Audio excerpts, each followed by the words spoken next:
ایک شخص نے نکاح کا پیغام بھیجا ہے ایک گھر میں، اور یہ نکاح کا پیغام بھیجنے والا دیندار ہے، باکردار ہے۔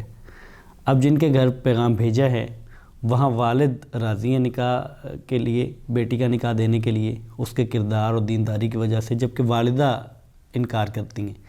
تو جب ایک گھر میں ایک والدین میں سے کوئی ایک اقرار کر رہا ہو، رضامند ہو، اور دوسرا انکار کر دے، وہ رضامند نہ ہو، تو ترجیح کس کی بات کو ہوگی؟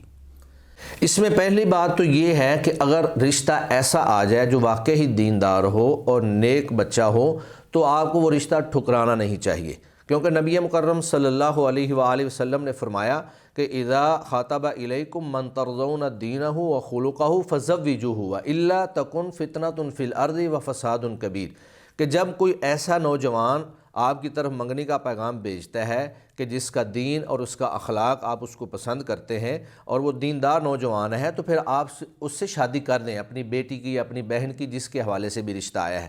اور اگر آپ ایسا نہیں کریں گے تو پھر زمین کے اندر فتنہ ہوگا، فساد ہوگا۔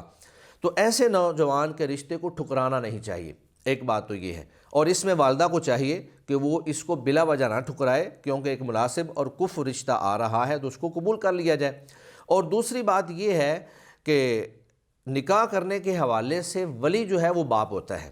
اللہ تعالیٰ نے یہ حق جو ہے وہ باپ کو عطا کیا ہے۔ عورت نہ خود اپنی ولی بن سکتی ہے، نہ کسی کی ولی بن سکتی ہے۔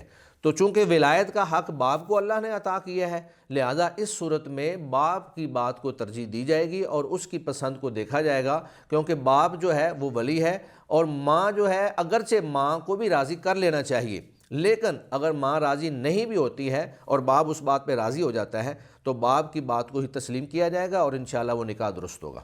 اگر صورتحال اس سے مختلف ہو جائے، یعنی وہ دیندار ہے، والد نہیں مان رہا، والدہ کہتی ہے کرنا ہے، پھر کیا کریں گے؟ پھر بھی باپ کی بات کو ہی ترجیح دی جائے گی، کیونکہ ولی وہ ہے۔ لیکن دینداری بھی تو ایک بڑی وجہ ہے نا۔ لیکن والدہ، بات یہ ہے کہ والدہ جو ہے وہ نکاح کر نہیں سکتی ہے۔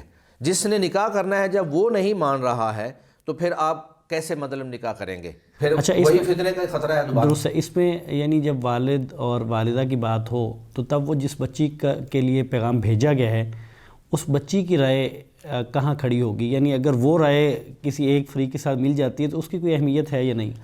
بیٹی کی یا بچی کی رائے کو ترجیح دینی چاہیے۔ اگر بیٹی راضی ہے تو پھر والد کو بھی مان جانا چاہیے، لیکن مشکل اس وقت پیدا ہوگی کہ اگر والد ضد لے کر بیٹھ جائے تو پھر والدہ جو ہے وہ نکاح نہیں کر پا سکتی، کیونکہ اس کے پاس ولایت کا حق نہیں ہے۔ اگر تو وہ سمجھدار لوگ ہیں اور بیٹی بھی راضی ہے اور مناسب رشتہ مل گیا ہے تو پھر والد کو بھی اس پہ ضد نہیں کرنی چاہیے، اس کو اپنی انا کا مسئلہ نہیں بنانا چاہیے، بلکہ بچی کی خواہش کو بھی سامنے رکھا جائے اور اس بچے کی جو کفو ہے اور اس کی جو مناسبت ہے، دینداری ہے، اس کو بھی سامنے رکھا جائے، اور نبی مکرم صلی اللہ علیہ وآلہ وسلم کی اسی حدیث مبارکہ کے مطابق ان کا نکاح کر دیا جائے۔